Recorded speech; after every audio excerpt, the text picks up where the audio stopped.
કરી. લાસ્ટ લેક્ચરમાં આપણે વિદ્યુત ભાર, વિદ્યુત બળ અને વિદ્યુત ક્ષેત્રની ચર્ચાઓ કરી. એના કન્સેપ્ટ વિશેની, એના સૂત્ર વિશેની ચર્ચાઓ કરી. આજે આપણે ફરી એકવાર વિદ્યુત ક્ષેત્રની અંદર જો કોઈ વિદ્યુત ડાયપોલને મૂકવામાં આવે તો એના પર લાગતું ટોર્ક કેટલું હોય એની ટૂંકમાં ચર્ચા કરીએ. એના સૂત્ર અને કન્સેપ્ટ વિશેની વાતો કરીશું. તો જો સમાન વિદ્યુત ક્ષેત્રમાં મૂકેલા વિદ્યુત ડાયપોલ પર લાગતા ટોર્કનું સૂત્ર જે આપણે જાણીએ છીએ, ટો ઇઝ ઇક્વલ ટુ અહીં પી ક્રોસ ઈ જેટલું હોય છે.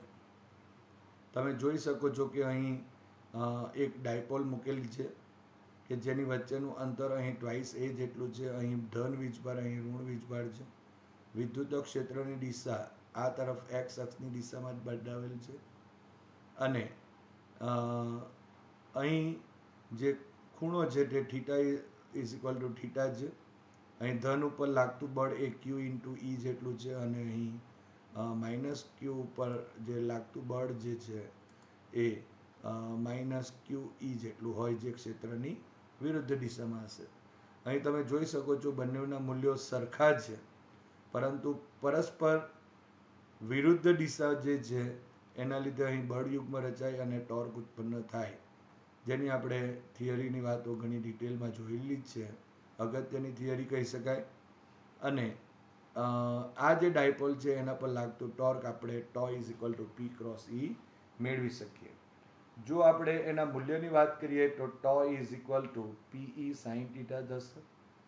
હવે જુદા જુદા જે કિસ્સાઓ છે એની જો આપણે ચર્ચા કરીએ તો પહેલું કે ટો ઇઝ પરપેન્ડિક્યુલર ટુ ઈ, એટલે કે જો ધારો કે ડાયપોલ મોમેન્ટ એટલે ડાયપોલ અને જો ઈ પરસ્પર લંબ હોય તો થીટા બરાબર 90 ડિગ્રી થશે.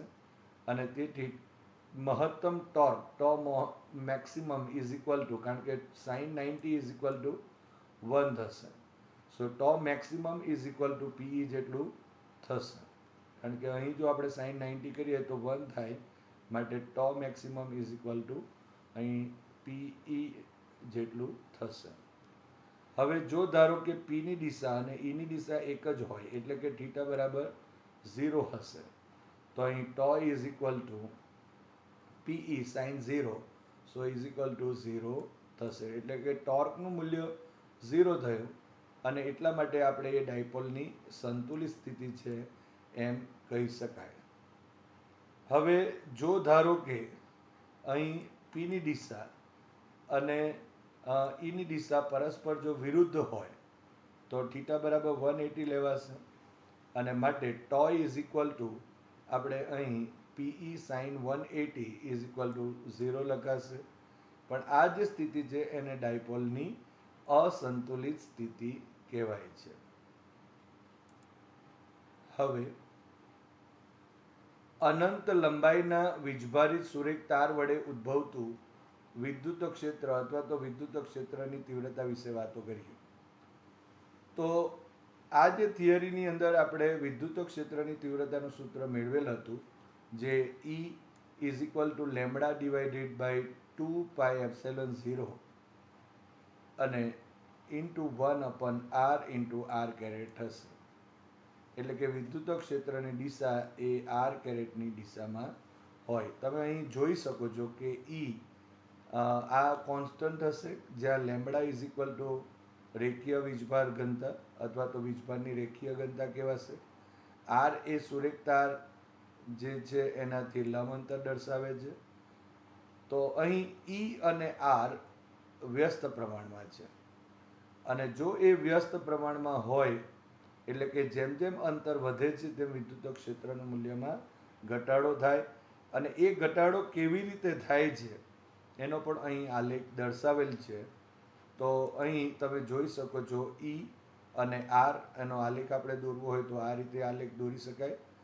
એટલે અહીં જેમ જેમ અંતર વધે છે તેમ તેમ વિદ્યુત ક્ષેત્રમાં આ રીતે વ્યસ્ત પ્રમાણમાં અહીં ઘટાડો બતાવેલ છે. માટે E is proportional to R કહી શકાય. હવે એ જ રીતે જો આપણે અનંત વિસ્તારના જો સમતલીય સમાન જો વીજભાર વિતરણ વડે ઉદ્ભવતું વિદ્યુત ક્ષેત્રનું સૂત્ર જોઈએ તો અહીં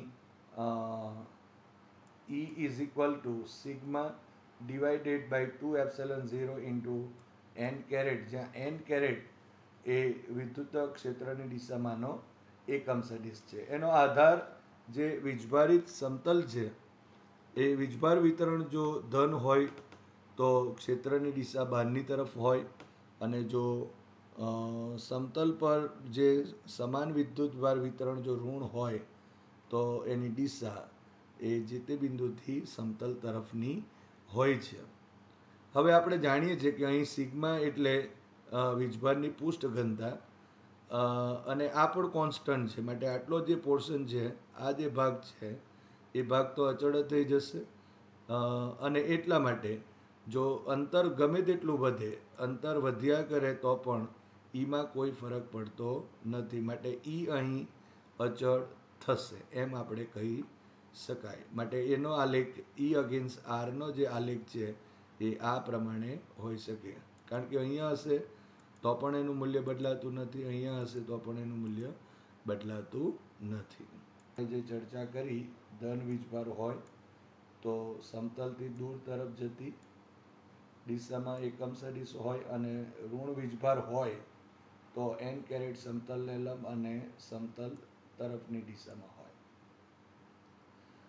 હવે જો ધારો કે અહીં આપણે બે પાતળી વીજભારિત અનંત સમાંતર પ્લેટોના લીધે મળતું વિદ્યુત ક્ષેત્ર મેળવવું હોય, અને અહીં તમે જોઈ શકો છો કે એ અને બી પ્લેટ આપેલી છે અને પૃષ્ઠ ઘનતા અહીંયા અલગ અલગ છે. અહીં પણ સિગ્મા એ છે, અહીં સિગ્મા બી છે. તો આપેલ જે બિંદુ પાસે જે વિદ્યુત ક્ષેત્ર કેવી રીતે શોધી શકાય તે આપણે થોડી ચર્ચા કરી લઈએ. ધારો કે આ બિંદુ પી છે, તો પી બિંદુ પાસે આ જે એ પ્લેટ છે એના લીધે અને બી પ્લેટના લીધે ઉદ્ભવતું ક્ષેત્રની દિશા આપણે દર્શાવીએ.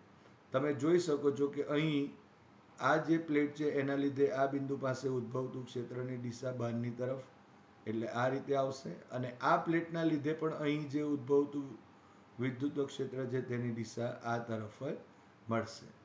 એ જ રીતે અહીં તમે જોઈ શકો છો કે આ એ પ્લેટ છે એના લીધે ઉદ્ભવતા ક્ષેત્રની દિશા બહારની તરફ હશે, કારણ કે ધન છે એટલે, અને અહીં આ બી પ્લેટ છે એના લીધે ઉદ્ભવતું જે આર પાસેનું વિદ્યુત ક્ષેત્રની દિશા બહારની તરફ જ રહેશે. હવે અહીં બિંદુ જ્યારે ક્યુ ની વાતો કરતા હોય ત્યારે એના લીધે ઉદ્ભવતું ક્ષેત્રની દિશા બહારની તરફ, એટલે અહીં હશે આ તરફ, અને આ બી પ્લેટના લીધે ઉદ્ભવતા ક્ષેત્રની દિશા આ તરફ હશે. તો આમ અહીં આપણે જે વિદ્યુત ક્ષેત્ર છે એ વિદ્યુત ક્ષેત્ર મેળવી શકાય. તમે જોઈ શકો છો અહીં બધા સૂત્રો મેળવેલ છે, પી બિંદુ પાસે, ક્યુ બિંદુ પાસે અને આર બિંદુ પાસે. હવે જો ધારો કે સિગ્મા એ અને સિગ્મા બી બંને જો સરખા હોય તો તમે જોઈ શકો છો અહીં આ જે સૂત્ર છે એના ઉપરથી આપણને ઈપી અને E R is equal to અહીં સિગ્મા બાય એપ્સિલોન 0 મળશે, આ ઈ આર અને ઈપી સૂત્ર પરથી એનું મૂલ્ય, અને ઇક્યુ છે ત્યાં જવાબ 0 થશે, કારણ કે અહીં આ બંને જે ઇક્યુ હશે તો બેની બાદબાકી થશે, સરખા મૂલ્ય હશે તો, એટલે જવાબ 0 મળશે. પણ જો ધારો કે આ જે પ્લેટ છે, પહેલી પ્લેટ એ પ્લેટ છે એના ઉપરનો વિદ્યુતભાર જો ધન હોય અને બીજા પરનો જો ઋણ હોય તો આ દિશા બદલાઈ જશે અહીં અને અહીં, અને આ રીતે અહીં ઈપી અને ઈઆર 0 થઈ જશે, અને ઇક્યુ ઇઝ ઇક્વલ ટુ અહીં એક જ દિશામાં થશે, કારણ કે ધન છે એટલા માટે પણ આ દિશામાં, અને ઋણ છે આ જો ઋણ હોય તો આ ઈબી પણ આ દિશામાં જ આવશે, અને એટલા માટે અહીં EQ is equal to sigma divided by epsilon 0 જેટલું થશે. તો આમ અહીં આપણે આ રીતે જે વિદ્યુત ક્ષેત્ર છે એના કન્સેપ્ટનો ઉપયોગ કરીને આ રીતે આપેલ જે માહિતી છે તેને સરળતાથી સમજી શકીએ. આનો ઉપયોગ આપણને બીજા ચેપ્ટરની અંદર કેપેસિટરમાં થશે. હવે આપણે એક અગત્યના પોઈન્ટ ઉપર જઈ રહ્યા છે. ટોપિક ઉપર આપણે જાણીએ છીએ વિદ્યુત ફ્લક્સ, જેને આપણે ફાઈ વડે દર્શાવીએ છીએ. હવે વિદ્યુત ફ્લક્સ એટલે કોઈ પણ પૃષ્ઠ સાથે સંકળાયેલું જો વિદ્યુત ફ્લક્સ આપણે એવું કહીએ તો એનો મતલબ ક્ષેત્રનું જે વિદ્યુત ક્ષેત્ર છે એનું એ પૃષ્ઠ પરનું પૃષ્ઠ સંકલન થાય. માટે phi is equal to integration post surface integration જેને કહીએ તો ઈ ડોટ ડીએ જેટલું થશે. હવે વિદ્યુત ક્ષેત્રમાં જે મૂકેલું કોઈ પૃષ્ઠ હોય એમાંથી પસાર થતી જે વિદ્યુત ક્ષેત્ર રેખાની સંખ્યા હોય એ સંખ્યાને પણ આપણે વિદ્યુત ફ્લક્સ ફાઈ વડે દર્શાવીએ છીએ. તો અહીં આપણે બીજી વ્યાખ્યા આપી શકાય કે વિદ્યુત ક્ષેત્રમાં મૂકેલા પૃષ્ઠમાંથી પસાર થતી અથવા તો પૃષ્ઠ સાથે સંકળાયેલી જે વિદ્યુત ક્ષેત્ર રેખાઓ હોય એની સંખ્યાને આપણે વિદ્યુત ફ્લક્સ કહેવાય. જો ધારો કે આપણે વિદ્યુત ક્ષેત્ર માટે સદિશ ઈ લઈએ, એમાં જો એક ક્ષેત્રફળ સદિશ ધરાવતું જો પૃષ્ઠ હોય તો આ જે પૃષ્ઠ છે એની સાથે સંકળાયેલ વિદ્યુત flux phi is equal to E dot A જેટલું થશે. મૂલ્ય જો લખવું હોય તો માટે phi is equal to dot product છે માટે કોસ થીટા થશે, ઈ એ કોસ થીટા થશે, જ્યાં થીટા એ ઈ અને એ વચ્ચેનો ખૂણો કહેવાશે. અને જો ફ્લક્સની વ્યાખ્યા આપીએ તો અહીં ઈનો એકમ એ ન્યૂટન પર કુલમ છે અને એ માટે મીટર સ્ક્વેર માટે ન્યૂટન મીટર સ્ક્વેર પર કુલમ જેટલો થશે અથવા તો વોલ્ટ ઇન્ટુ મીટર. કારણ કે અહીં વોલ્ટ પર મીટર એ ઈનો એકમ થાય અને ઇન્ટુ મીટર સ્ક્વેર, સો વોલ્ટ ઇન્ટુ મીટર જેટલો એકમ એ ફ્લક્સનો થશે. હવે ગાઉસના નિયમની પણ ચર્ચા કરીએ. ફ્લક્સના માટે જે ગાઉસનો નિયમ છે કે કોઈ પણ બંધ પૃષ્ઠ સાથે જે સંકળાયેલ વિદ્યુત ફ્લક્સ હોય એ પૃષ્ઠ વડે ઘેરાતા કુલ વિદ્યુત ભાર અને એપ્સાઇલોન 0 ના ગુણોત્તર જેટલું હોય છે. એટલે અહીં જે ગાઉસનો નિયમ છે તે બંધ પૃષ્ઠ માટેનો છે. એટલે ક્લોઝ અહીં સરફેસ ઇન્ટિગ્રેશન આવશે. માટે phi is equal to integration બંધ પૃષ્ઠ E dot d A is equal to sigma q divided by epsilon 0, જ્યાં અહીં સિગ્મા ક્યુ એટલે બંધ પૃષ્ઠ વડે જે ઘેરાયેલો વિદ્યુત ભાર હોય તે કુલ વિદ્યુત ભાર હશે. જો ધારો કે એનું મૂલ્ય જો શૂન્ય હોય તો અહીં ફ્લક્સ પણ આપણે શૂન્ય ગણી શકાય. તો અહીં આ જે નિયમ છે એ નિયમ નક્કી કરવા માટે આપણે અમુક બંધ સપાટીની કલ્પના કરીએ છીએ અને એ જે બંધ સપાટી છે એને આપણે ગાઉસિયન પૃષ્ઠ કહેવાય છે. હવે અહીં જે સમાન વિદ્યુત ક્ષેત્ર છે એ સમાન વિદ્યુત ક્ષેત્રમાં તેની સાથે જુદા જુદા ખૂણે રાખેલ જે પૃષ્ઠ હોય તો એની સાથે સંકળાયેલ જે વિદ્યુત ફ્લક્સ એની આપણે ચર્ચા કરીએ. તો જે સ્થિતિ છે વિદ્યુત ક્ષેત્રમાં રાખેલા પૃષ્ઠની સ્થિતિ તે અહીં આપેલ છે ઈ. તો એનો ખૂણો કેટલો થશે? એ અને ઈ વચ્ચેનો ખૂણો. એની આકૃતિ અહીં આપેલ છે કેવી હોઈ શકે વિદ્યુત ફ્લક્સ અને એનું ધન કે ઋણ હોય તેની ચર્ચા અહીં કરેલ છે. તો તમે જોઈ શકો છો અહીં કે જ્યારે વિદ્યુત ક્ષેત્રને લંબ પૃષ્ઠ હોય એટલે અહીં તમે જોઈ શકો છો કે આ પૃષ્ઠ જે છે એ પૃષ્ઠ વિદ્યુત ક્ષેત્રને તો લંબ છે, તો એનો મતલબ કે ક્ષેત્રફળ સદિશ હંમેશા એ પૃષ્ઠને લંબ રૂપે હોય, માટે ઈ અને એ વચ્ચેનો ખૂણો 0 નો થશે. અને જો સૂત્ર મુજબ જો આપણે અહીં phi is equal to A cos થીટામાં જો થીટા ઇઝ ઇક્વલ ટુ 0 લખી દઈએ તો cos 0 ઇઝ ઇક્વલ ટુ 1 થશે. માટે અહીં phi is equal to E into A જેટલું થશે, જે મેક્સિમમ મૂલ્ય અહીં બતાવશે. અને અહીં નિશાની પણ તમે જોઈ શકો છો, એની ધન થશે. હવે જો ધારો કે પૃષ્ઠનો ક્ષેત્રફળ સદિશ એ વિદ્યુત ક્ષેત્રને લંબ અને વિરુદ્ધ દિશામાં હોય તો, એટલે કે ક્ષેત્રની દિશા આ તરફની હોય, પરંતુ અહીં પૃષ્ઠની દિશા જો આ તરફની, પૃષ્ઠના ક્ષેત્રફળ સદિશની દિશા આ તરફની હોય, તો આ ઈ એટલે ઈની દિશા કહેવાશે આ. તો ઈની દિશા અને એની દિશા પરસ્પર વિરુદ્ધ થાય, અને તેટલા માટે અહીં થીટા ઇઝ ઇક્વલ ટુ 180 થાય.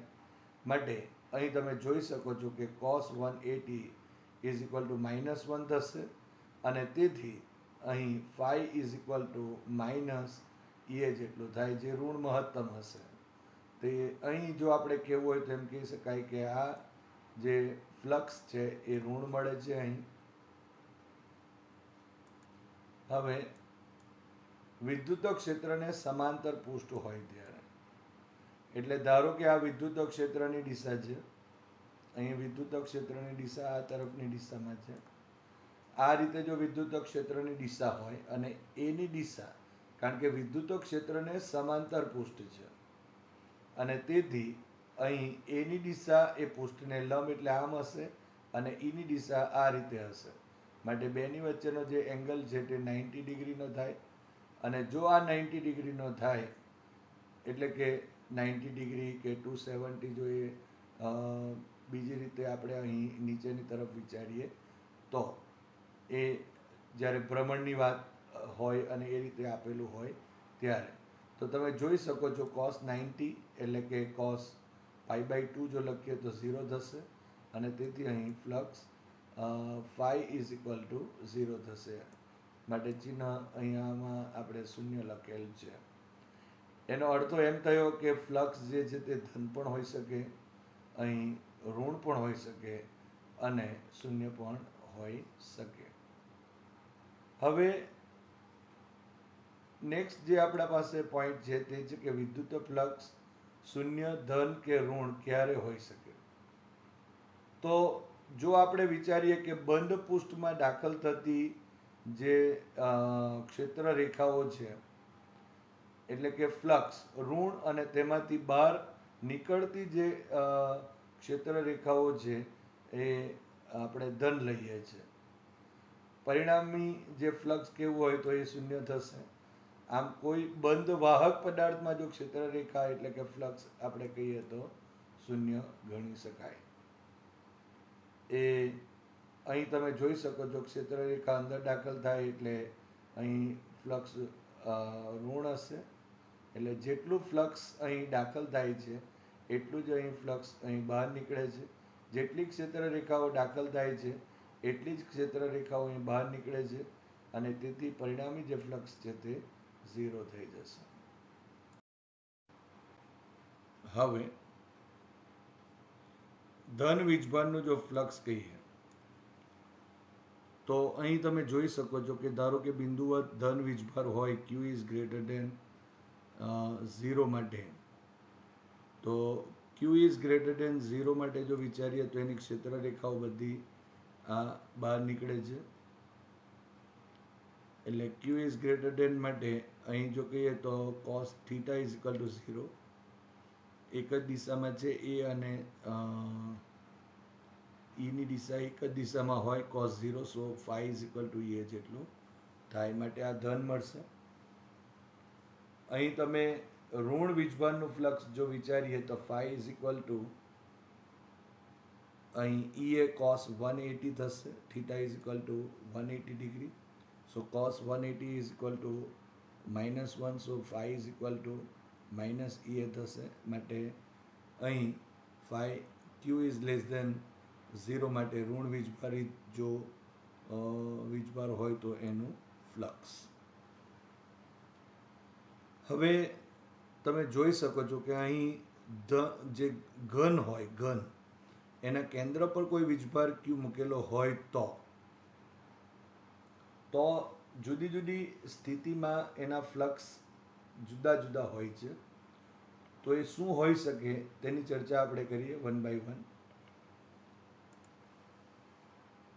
હવે ક્વેશ્ચન એ કે ઘન સાથે સંકળાયેલ કુલ ફ્લક્સ જો આપણે કેવું હોય, જો ધારો કે ઘનના કેન્દ્ર ઉપર એટલે અહીં જો કોઈ વીજભાર કેપિટલ ક્યુ મૂકેલો હોય તો આ ઘન જે આખો ઘન છે એની સાથે સંકળાયેલું કુલ વિદ્યુત ફ્લક્સ કેટલું.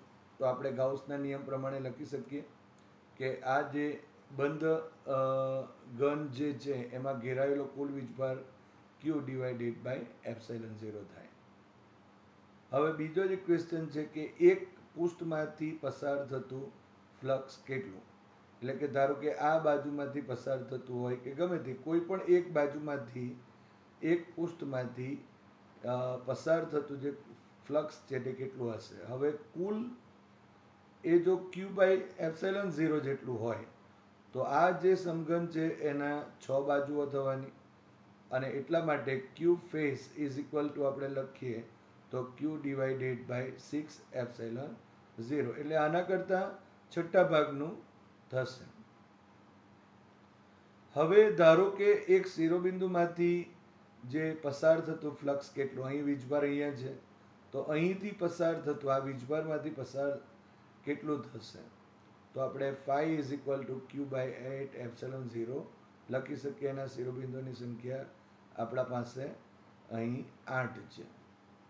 અને જો એક ધારમાંથી પસાર થતું જે ફ્લક્સ છે એ કેટલું હશે તો phi H is equal to અહીં ક્યુ બાય 12 એપ્સલન 0 જેટલું થશે.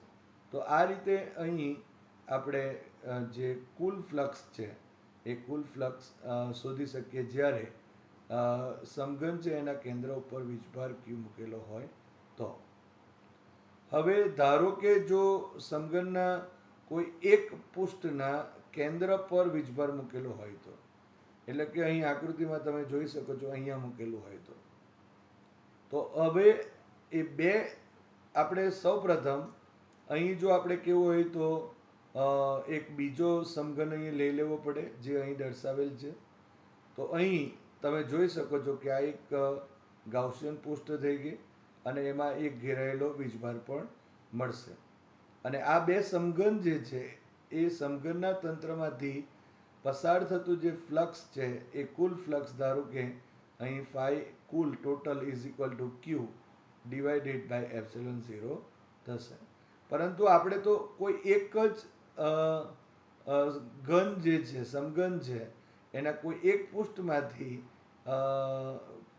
ક્યુ વીજભાર જો મૂકેલો હોય તો પસાર થતું ફ્લક્સ આપણે શોધવાનું છે. તો અહીં જો બે ઘન માટે જો અહીં તમે જોઈ શકો છો કે ક્યુ બાય એપ્સિલોન 0 જેટલો જો ફ્લક્સ હોય તો આપણે કહી શકાય કે કોઈ એક ઘનમાંથી પસાર થતું ફ્લક્સ એટલે ફાઈ ઘન ઇઝ ઇક્વલ ટુ અહીં ક્યુ ડિવાઇડેડ બાય 2 એપ્સિલોન 0 જેટલું થશે.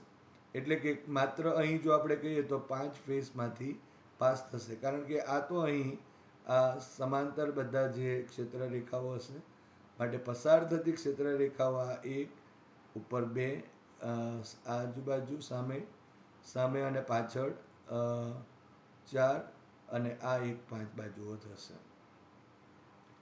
હવે જો આ જ બાબતમાં ઘનના કોઈ એક પૃષ્ઠમાંથી પસાર થતું જો ફ્લક્સ કહીએ તો ફાઈ પૃષ્ઠ, તો અહીં તમે જોઈ શકો છો આ 1 આ 2 પાછું એ જ રીતે સામે એટલે 3 ઉપર એટલે 4 અને નીચે એટલે 5 એમ 5 પૃષ્ઠ જ આપેલા છે. માટે જો જે આપણા પાસે પૃષ્ઠ આવશે એટલે કે આ ઘન માટે આટલું છે, કોઈ એક ઘન માટે આટલું છે અને એનો પાંચમો ભાગ એટલે કે 5 પૃષ્ઠ is equal to Q by 10ε0 જેટલું થશે. હવે આ જે સમઘન છે એના કોઈ એક ખૂણા ઉપર કોર્નર ઉપર જો વીજભાર કેપિટલ ક્યુ મૂકેલો હોય તો, એટલે કે અહીં, તો તમે જોઈ શકો છો કે એને ઘેરવા માટે આ રીતે અહીં નીચે 4 અને ઉપર 4, આમ 8 જેટલા આપણે સમઘન દોરવા પડે, જેમાં આ વીજભાર આપણે ઘેરાયેલો હોઈ શકે. હવે 8 જે છે સમિતિ પરથી જોઈ શકાય છે કે 8 ઘનના તંત્રમાંથી પસાર થતું કુલ ફ્લક્સ ફાઈ જો લઈએ તો એ Q/ε0 જેટલું થશે. એટલે કે 8 જે સમઘન છે એની સાથે સંકળાયેલું કુલ ફ્લક્સ જો ફાઈ હોય તો કોઈ એક સાથે સંકળાયેલું ફ્લક્સ કેટલું, તો 8મા ભાગનું થશે. એટલે કે અહીં ફાઈ ઘન ઇઝ ઇક્વલ ટુ Q/8ε0 જેટલું થશે. હવે ધારો કે એકની સાથે સંકળાયેલું ફ્લક્સ આટલું છે, તો હવે કોઈ એક પૃષ્ઠમાંથી, એટલે કે ધારો કે આપણે જો અહીં વિચારીએ કે ધારો કે ઘનના કોઈ એક પૃષ્ઠમાંથી પસાર થતું, તો અહીં કોર્નર પર તો વીજભાર છે, પણ અહીં જો આપણે વિચારીએ અહીંથી કોઈ પણ એક, તો શું થશે કે જે કોર્નર છે એ સિવાયની, એ કોર્નરની સાથે સંકળાયેલી જે બાજુઓ છે, એટલે આ ઉપરની એક, આ પાછળની, અને એક આ બાજુ પર જે આપણે અહીં આકૃતિ દોરી છે એ રીતે, તો આ જે 3 બાજુ છે, 1, 2 અને પાછળની જે 3 બાજુઓ છે એમાંથી કોઈ ક્ષેત્ર રેખાઓ પસાર થશે નહીં. પસાર થતી ક્ષેત્ર રેખાઓ માત્ર અહીંયા આટલે અને આ સામેની જે બાજુઓ છે એના ઉપર હશે. એટલે કે અહીં 3 જે કોઈ એક શિરોબિંદુ પરથી જોઈએ તો 3 બાજુમાંથી ક્ષેત્ર રેખાઓ પસાર થઈ શકે. તો એનો અર્થ એમ થયો કે જે આપેલ જે ઘન છે એમાંથી પસાર થતું જે ફ્લક્સ છે એ Q/8ε0, અને એનો જે ત્રીજા ભાગનું જો આપણે કોઈ એક બાજુ માટે લેવું હોય તો /3, સો ઇઝ ઇક્વલ ટુ Q/24ε0 જેટલું થશે. તો આ રીતે આપણે ફ્લક્સ જે છે એ ફ્લક્સને શોધી શકીએ. બંને વાતો આપણે કરી કે કોઈ પણ પૃષ્ઠમાં જે પૃષ્ઠ માટે જો વિદ્યુત ક્ષેત્ર જે છે એનું એ જે પૃષ્ઠ છે એ પૃષ્ઠની સાપેક્ષ જે પૃષ્ઠ સંકલન કરીએ તો તેને આપણે અહીં વિદ્યુત ફ્લક્સ કહી શકાય, અથવા તો એમ કહી શકાય વિદ્યુત ક્ષેત્રમાં કોઈ એક પૃષ્ઠમાંથી પસાર થતી ક્ષેત્ર રેખાઓની સંખ્યા, એ પણ આપણે વિદ્યુત ફ્લક્સમાં કહી શકાય, વિદ્યુત ફ્લક્સ મેળવી શકીએ. હવે જો કોઈ નિયમિત બહુકોણના n શિરોબિંદુ પર સમાન વિદ્યુતભાર હોય તો તેના કેન્દ્ર પર રહેલા વીજભાર પર જે પરિણામી જે બળ છે તે શૂન્ય હોય છે. તો એનું રીઝન છે કે આપણે જાણીએ છીએ કે ધારો કે બહુકોણમાં જો આપણે ચોરસ લઈએ તો એ જે ચોરસ છે એના દરેક શિરોબિંદુ ઉપર જો વીજભાર Q મૂકેલો હોય તો એના કેન્દ્ર ઉપર જો કોઈ બીજો Q' વીજભાર હોય તો દરેક શિરોબિંદુથી એના અંતરો એક સરખા હશે, અને તેથી જે પરિણામી જે વીજભાર છે પરિણામી જે બળ છે એ પરિણામી બળ અહીં શૂન્ય થશે, કારણ કે સામસામેના જે વીજભારો છે તે એકબીજાની, એના લીધે લાગતું જે બળ છે તે એકબીજાની અસરને નાબૂદ કરશે. તો એ જ રીતે આપણે જો કહેવું હોય તો એમ કહી શકાય કે જો નિયમિત બહુકોણના n શિરોબિંદુઓ હોય, એ પૈકી જો n-1 શિરોબિંદુ પર જ જો સમાન વિદ્યુતભાર હોય Q, તો કેન્દ્ર પાસે વિદ્યુત ક્ષેત્ર E is equal two KQ/R² જેટલું થશે, જ્યાં R એ દરેક શિરોબિંદુથી એનું અંતર છે. તો આનું રીઝન શું છે કે જ્યારે આપણે અહીં આ રીતે વાતો કરતા હોય ત્યારે ધારો કે ચોરસની જ વાત કરીએ તો ચોરસના 3 શિરોબિંદુ ઉપર જો વિદ્યુતભાર Q છે પરંતુ ચોથા પર નહીં હશે, તો સામસામેના શિરોબિંદુઓ પરના જે વીજભારો હોય એ સમાન છે અને તેથી એકબીજાની અસરને નાબૂદ કરશે, પરંતુ કોઈ એક બીજો જે વિકર્ણ પરના જે વીજભારો જે છે શિરોબિંદુઓ પરના, તેમાં કોઈ એક પર જ હશે, એક પર વીજભાર હોતો નથી અને તેથી એની અસર બી નાબૂદ થતી નથી. અને જે વીજભાર છે એનું પરિણામી જો સંપાતપણાના સિદ્ધાંત મુજબ જો કહીએ તો E is equal to KQ divided by R² જેટલું થશે. જે રીતે આપણે બળની ચર્ચા કરી તે પ્રમાણે અહીં નિયમિત બહુકોણના n શિરોબિંદુ માટે ફરી એકવાર વાત કરીએ તો સમાન વિદ્યુતભાર હોય તો કેન્દ્ર પાસે પરિણામી વિદ્યુત ક્ષેત્ર શૂન્ય થાય છે. આમ તમે જોઈ શકો છો કે અહીં આપણે નાની નાની બાબતો છે એ બાબતોને અહીં ધ્યાનમાં લીધેલ છે, જે કન્સેપ્ટ વાઇઝ છે. આ જ રીતે તમે દરેક ચેપ્ટરની અંદર જે કન્સેપ્ટ છે એની નોટ ડાઉન કરી શકો, એના સૂત્રને નોટ ડાઉન કરી શકો જ્યારે ટોપિક ચાલે છે ત્યારે. અને ત્યારે હવે જે પરીક્ષા દરમિયાન જ્યારે આપણે એને તૈયાર કરીએ છીએ ત્યારે આપણને MCQsની અંદર ઘણી જ સરળતા મળે છે. ઓકે, તો હવે આપણે કમ્પેરિઝન આવશે. આ અહીં વિદ્યુત સ્થિતિમાન અને વિદ્યુત ક્ષેત્રનું કમ્પેરિઝન છે, જેની ચર્ચા આપણે બીજા ચેપ્ટરમાં કરવાના છે વિદ્યુત સ્થિતિમાનમાં. પરંતુ જોઈ શકો છો કે બિંદુવત વીજભાર હોય તો વિદ્યુત ક્ષેત્ર 1/r² અનુસાર ઘટે છે, જ્યારે વિદ્યુત સ્થિતિમાન 1/r પ્રમાણે ઘટે છે. વિદ્યુત ડાયપોલનું જે વિદ્યુત ક્ષેત્ર 1/r³ અનુસાર ઘટતું હોય આપણે જોયું, એ વિષુવરેખા પર બી હોય કે પછી અક્ષ પરનું હોય, જ્યારે વિદ્યુત સ્થિતિમાન જે છે એ 1/r² અનુસાર ઘટે છે જ્યારે ડાયપોલ હોય ત્યારે. એટલે ડાયપોલનું વિદ્યુત સ્થિતિમાન. ક્વોડ્રુપોલ બી આપણને આવશે, એની ચર્ચા આપણે બીજા ચેપ્ટરમાં જોવાની મળશે. હવે જો પ્રવાહીનું તાપમાન જો વધારવામાં આવે તો તેના ડાઇલેક્ટ્રિક અચળાંકનું મૂલ્યમાં ઘટાડો થાય. આપણે એક નોટ ડાઉન કરવા જેવી બાબત છે.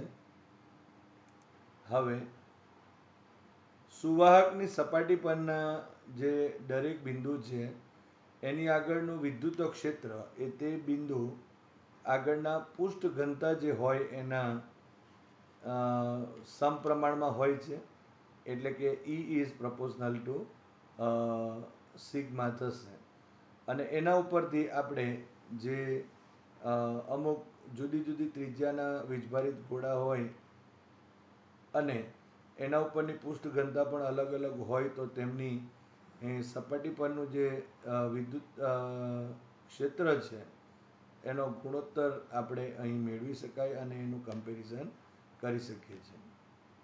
નેક્સ્ટ જો વાતો કરવી હોય તો વિદ્યુત ક્ષેત્રની દિશા હંમેશા ઊંચા સ્થિતિમાનમાંથી નીચા સ્થિતિમાન તરફની હોય છે. હવે આપણે જાણીએ છીએ કે વાહક જો પદાર્થ હોય તો એની અંદરનું જે વિદ્યુત ક્ષેત્ર એનું મૂલ્ય શૂન્ય હોય છે અને તેથી તેમાં વિદ્યુત ક્ષેત્ર રેખાઓ હોતી નથી એમ કહી શકાય. છેલ્લે એક નાની સરખી વાતો કરીએ કે જો બે સજાતીય વીજભારોના લીધે મળતું તટસ્થ બિંદુનું સ્થાન.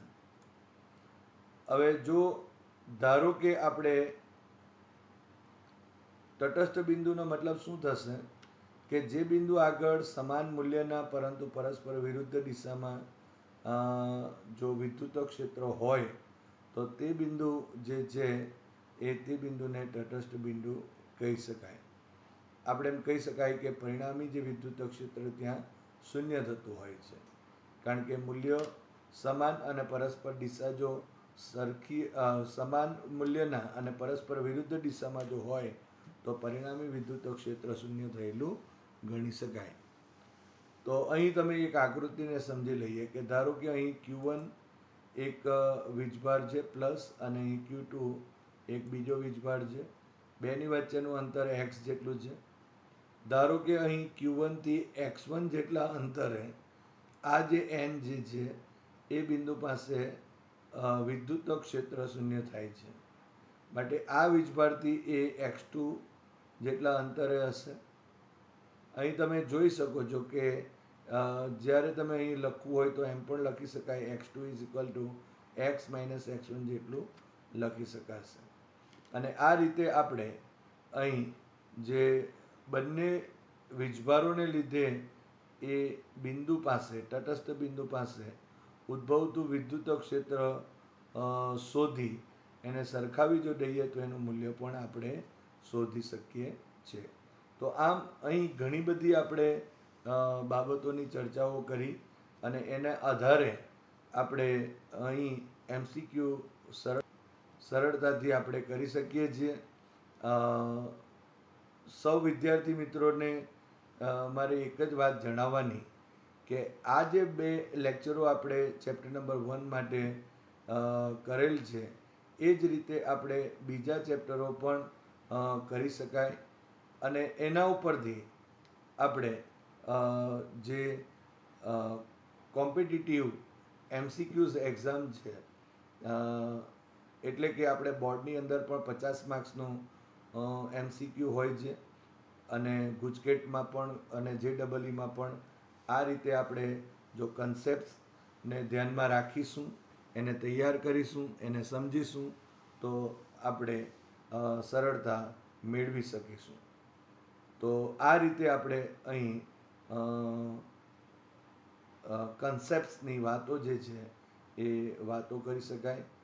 તો સૌ વિદ્યાર્થી મિત્રો સમજીને વિચારીને કન્સેપ્શનલ રીતે અહીં દરેક જે ટોપિકો છે તે તૈયાર કરે અને રાઇટિંગ પ્રેક્ટિસ વધારે પડતી કરવી પડશે. જો તમે થિયરી અને દાખલાઓ ગણતા હશે તો ત્યારે તમારે રાઇટિંગ પ્રેક્ટિસ કરવાની છે. અહીં પણ આ કન્સેપ્ટનો ઉપયોગ કરીને આપેલ જે તમને એસાઇનમેન્ટ છે એ એસાઇનમેન્ટની અંદર એનો ઉપયોગ કરો અને એને પ્રેક્ટિસમાં લાવો. જેટલી પ્રેક્ટિસ MCQsની આ કન્સેપ્ટ પ્રમાણે કરવામાં આવશે તેટલી તમને MCQsની અંદર માર્ક વધવાની સંભાવનાઓ વધશે. કારણ કે બોર્ડની પરીક્ષાની અંદર મોસ્ટ ઓફ જે તમારા MCQs હોય છે અને એ NCERT બેઝ પર જ હોય છે, NCERTના ટોપિક બેઝ જ હોય છે અને કન્સેપ્શનલ જ હોય છે. માટે આ કન્સેપ્ટોને ધ્યાનમાં રાખવા અને તૈયાર કરવા.